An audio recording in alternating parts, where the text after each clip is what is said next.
कहते हैं कि तंत्र विद्या दो तरह के इंसानों को बर्बाद करती है। एक वो जो मजाक मजाक में हाथ डालते हैं और दूसरे जो इसे अपना पूरा जीवन बना लेते हैं। निखिल दूसरी किस्म का था। रात का सन्नाटा फैला हुआ था। छत पर ठंडी हवा चल रही थी। दूर कहीं कुत्ते भौंक रहे थे। आधे खुले आसमान के नीचे एक पुरानी इमारत की छत पर काला कपड़ा बिछा था। चारों तरफ पीली मोमबत्तियां टिमटिमा रही थी। बीच में निखिल बैठा था।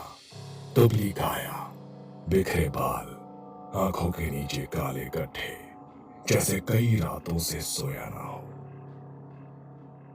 उसके सामने कई पुराने पीले पड़ चुके ग्रंथ फैले थे। शमशान साधना, काली साधना, ये सब पढ़ लिया। असली शक्ति कहाँ है? वो विद्या जो 1 मिनट में इंसान को अंदर से फाड़ दे। वो एक पुरानी काली जिल्द वाली किताब उठाता है। कवर पर धुंधले अक्षरों में लिखा था, आतापी वातापी विद्या। उस पल जैसे आसमान में हल्की बिजली चमकती है, जैसे किसी ने इस नाम पर मुहर लगा दी हो। निखिल की आंखों में अजीब चमक आ गई। उसे नहीं पता था कि ये सिर्फ दो राक्षसों का नाम नहीं, बल्कि पेट के अंदर पैदा होने वाली मौत की विद्या थी। वो पन्ने पलटने लगा। किताब के अंदर एक चित्र बना था। दो राक्षस, एक बकरा बना हुआ, दूसरा उसके ऊपर मंत्र पढ़ रहा है। नीचे छोटे अक्षरों में एक कथा लिखी थी। बहुत पहले की बात है। दो राक्षस भाई थे, आतापी और वातापी। आतापी मंत्र ज्ञानी, चालाक, वातापी रूप बदलने वाला, खूंखार।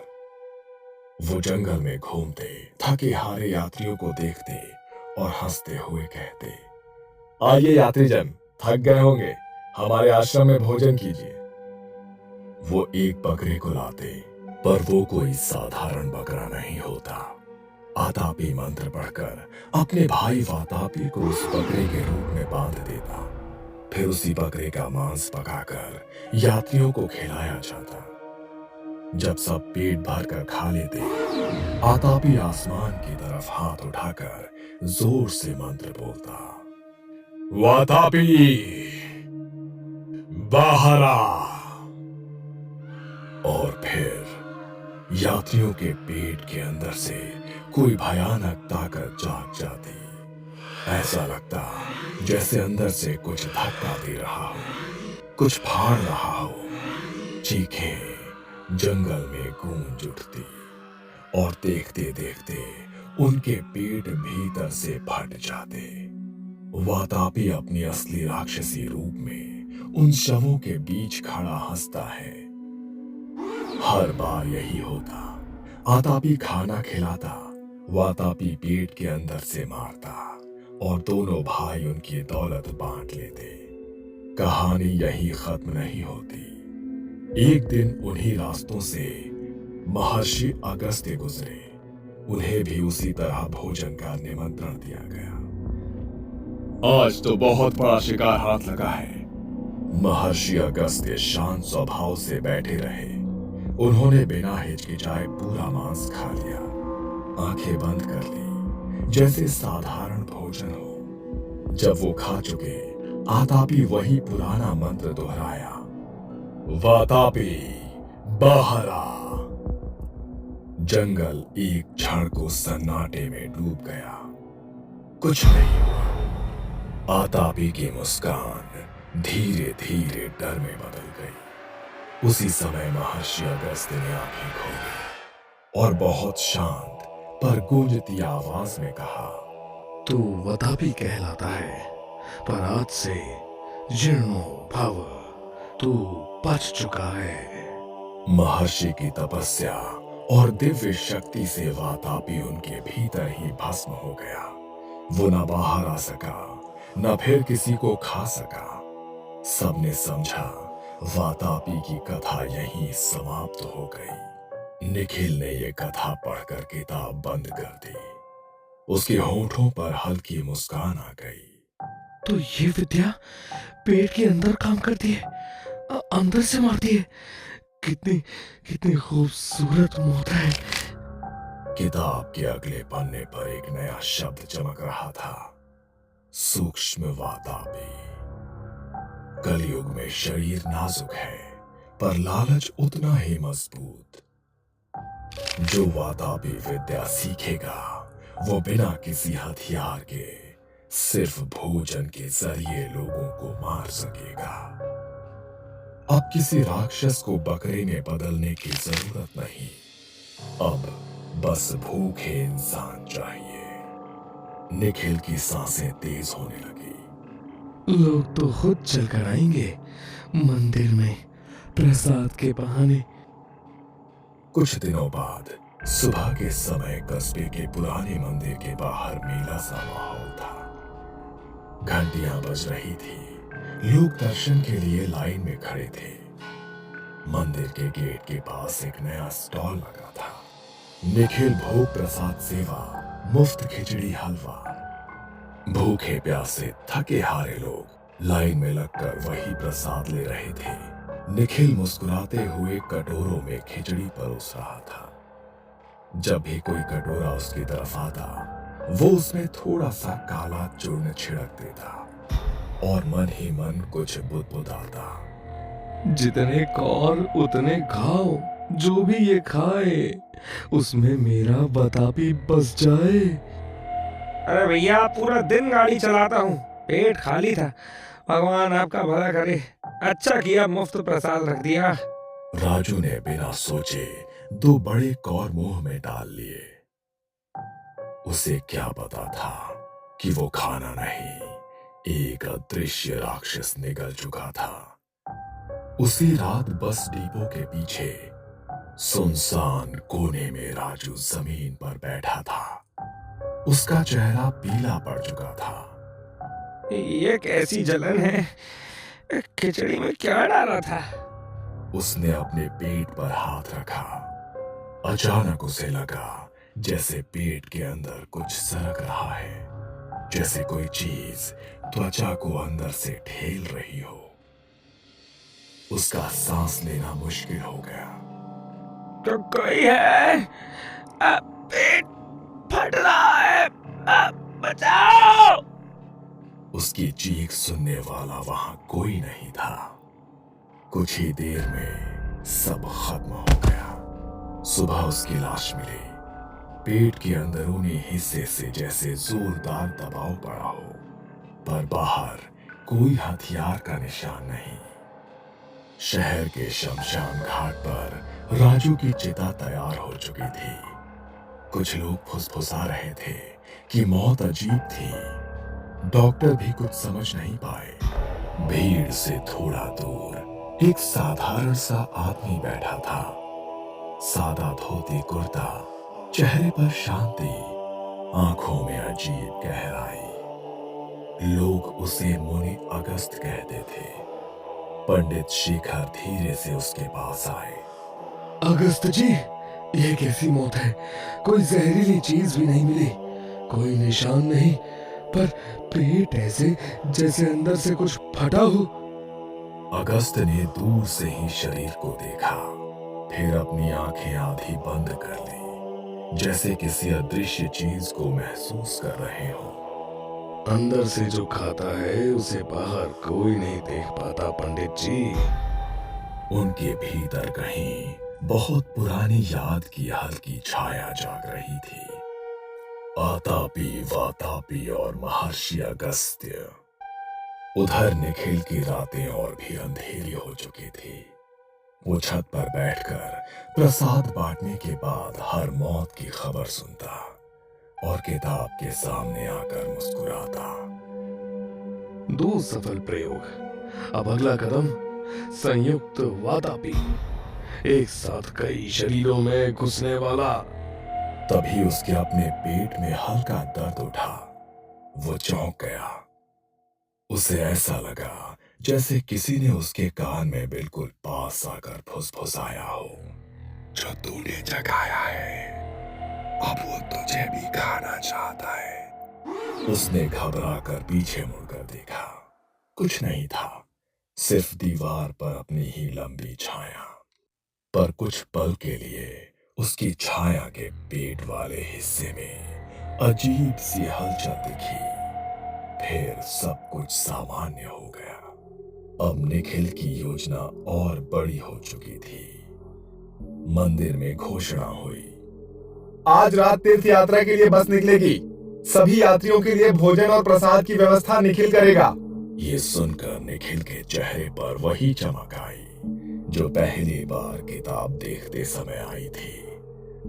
रात होने पर बस स्टैंड पर भीड़ जमा थी। सबको पैकेट में हलवा पूड़ी दी जा रही थी। हर पैकेट के अंदर वही काला चूर्ण। बस चल पड़ी। अंदर लोग हंस बोल रहे थे। बच्चों की हंसी, बुजुर्गों की बातें, बीच बीच में भजन की आवाज। धीरे धीरे सबने खाना शुरू किया। निखिल बीच की सीट पर बैठा, आंखें बंद कर मन ही मन अपने मंत्र दोहरा रहा था। जितने निवाले उतने शरीर, वातापी जाग और बाहर आ। अचानक बस में बैठे कई लोगों के पेट में एक साथ गहरी असामान्य गुड़गुड़ की आवाज आने लगी। किसी बच्चे ने रोना शुरू कर दिया। एक बुजुर्ग अपना सिर पकड़कर झुक गए।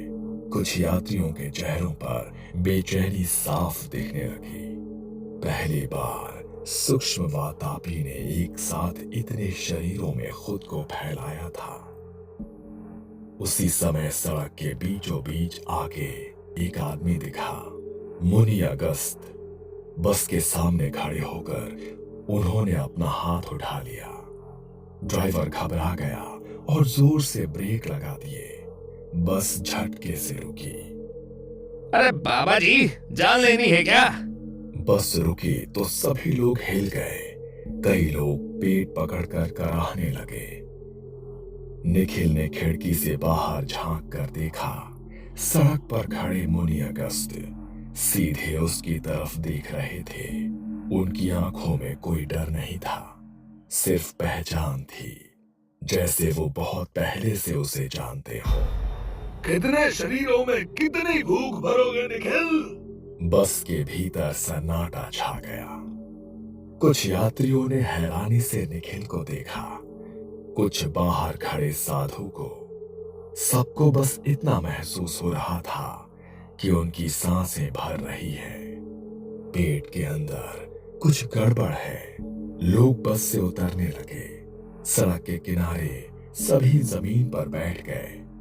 कोई कराह रहा था, कोई पानी मांग रहा था। निखिल बाहर आया और क्रोध से भरकर बोला, तुम कौन होते हो बीच में आने वाले? ये मेरी साधना है, मेरी विद्या, आतापी बतापी विद्या। इसके सामने किसी ऋषि की पुरानी कहानी नहीं चलती। कहानी नहीं, इतिहास है, जिसे तुम्हारे जैसे लोग दोबारा दोहराना चाहते हैं। पर याद रखो, वातापी को पहले भी बचाया गया था और आज फिर बचाया जाएगा। यात्रियों के पेट की आवाजें और तेज होने लगी। कुछ लोग दर्द से चीखने लगे। वातापी, सबके अंदर से बाहर आ। ऐसा लगा जैसे हवा अचानक भारी हो गई हो। कई यात्रियों के मुंह से हल्का सा काला धुआं निकलकर ऊपर की तरफ उठने लगा। वो धुआं एक जगह जमा होता गया और धीरे धीरे एक भयानक, विशाल, पेट उभरे हुए राक्षसी आकार में ढलने लगा। आंखें नजर नहीं आ रही थी, पर उसकी भूख महसूस हो रही थी। वो धुआं राक्षस सड़क के ऊपर मंडरा रहा था। उसके भीतर से पतली पतली काली लताएं निकलकर यात्रियों के पेट की ओर लौटती दिख रही थी, जैसे उनके अंदर बाहर के बीच कोई अदृश्य डोर बंधी हो। ये सूक्ष्म वातापी का रूप था जो अब एक साथ कई लोगों के पेट से जुड़ा हुआ था। मुनि अगस्त ने सड़क की मिट्टी की एक चुटकी उठाई, अपने अंगूठे को हल्का सा काट कर उस मिट्टी पर अपने खून की एक बूंद टपका दी और फिर आंखें बंद कर ली। हे यज्ञनी, जिसे इन शरीरों ने निगला उसे मैं स्वयं ग्रहण करता हूँ। वातापी, तू फिर से मेरे अंदर आ। ये कहते हुए धुएं की काली लताएं यात्रियों से हटकर अब अगस्त की तरफ मुड़ने लगी। ऐसा लग रहा था जैसे वो राक्षसी धुआं उन्हें निगलने की कोशिश कर रहा हो। तो तुम क्या कर रहे हो? वो तुम्हें भी फाड़ देगा। अगस्त का शरीर कांपा, उनके पेट के आसपास हल्का फुलाव दिखा, जैसे भीतर कोई संघर्ष चल रहा हो, पर उनकी आंखों में अजीब सी शांति थी। उन्होंने आंखें खोलकर उस धुएं की आकृति को खोलते हुए ऊंची आवाज में कहा, वातापी, जीर्णो भव, दूसरी बार ही तुझे हजम कर लिया गया है। जैसे ही उनके शब्द पूरे हुए, धुएं के उस राक्षसी रूप में दरारें पड़ने लगी। वो बिखरने लगा। उसके भीतर की काली लताएं टूट टूट कर अलग हो गई। यात्रियों के पेट की आवाजें अचानक थम गई। लोग वहीं जमीन पर गिर गए, हांफते हुए पर जिंदा। धुआं छोटे छोटे टुकड़ों में बिखर कर नीचे गिरा और सड़क की मिट्टी में समा गया, जैसे जमीन ने उसे अपने अंदर खींच लिया हो। निखिल घुटनों के बल बैठ गया। डर और सदमे से उसकी आंखें फैली हुई थी। ये कैसे? मैंने तो सिर्फ किताब से मंत्र पढ़े थे। मैं तो उसे जिंदा कर रहा था, पर वो तो मुझे नहीं खाने लगा था। तू सोच रहा था तू वातापी को इस्तेमाल कर रहा है, पर असल में वो तुझे धीरे धीरे खा रहा था निखिल। तूने जितने लोगों को खिलाया, हर प्रयोग में तेरी आत्मा का थोड़ा थोड़ा हिस्सा भी उसी से बंधता गया। निखिल का चेहरा पीला पड़ने लग गया। उसका शरीर ठंडा होने लगा। उसकी आंखें बोझिल हो गईं। अचानक उसके अपने पेट में एक आखिरी तेज झटका हुआ। उसने चीखने की कोशिश की, पर उसके गले की आवाज नहीं निकली। वो वहीं सड़क पर गिर पड़ा। सड़क की लाइट की पीली रोशनी में ऐसा लग रहा था जैसे उसकी देह के पीछे पड़ी छाया का पेट वाला हिस्सा धीरे धीरे धुंधला हो रहा हो, जैसे किसी ने उसकी परछाई के अंदर से कुछ खा लिया हो। लोग धीरे धीरे संभलने लगे। कुछ यात्रियों ने कांपते हाथों से अगस्त के पैर छू लिए। बाबा, ये सब क्या था? भूख कहानियों की भी होती है और राक्षसों की भी। समस्या तब शुरू होती है जब इंसान दोनों को बिना समझे अपने अंदर भरना शुरू कर देता है। सुबह होते होते सड़क सामान्य हो चुकी थी। वाहन चलने लगे। लोग अपने अपने काम पर जाने लगे। सिर्फ सड़क के किनारे एक छोटा सा चबूतरा बन गया, जहां कुछ लोग चुपचाप हाथ जोड़कर खड़े हो जाते थे, बिना जाने कि वहां क्या हुआ था। मुनि अगस्त भीड़ में खो गए। किसी ने ये नहीं पूछा कि वो कहां से आए थे और कहां जा रहे हैं। उसी रात निखिल की पुरानी छत पर हवा थोड़ा ज्यादा ठंडी थी। किताब अब भी वहीं पड़ी थी जहां निखिल उसे छोड़कर गया था। धीरे धीरे उसके पन्ने खुद ब खुद हिलने लगे, जैसे कोई अदृश्य हाथ उसे पलट रहा हो। कवर पर लिखा नाम आतापी वातापी विद्या धीरे धीरे धुंधला पड़ने लगा, जैसे कोई उसे मिटा रहा हो। आखिरी पन्ने के कोने पर हल्के से शब्द जैसे उभर आए, भूख कभी सच में नहीं मरती। फिर सब शांत हो गया।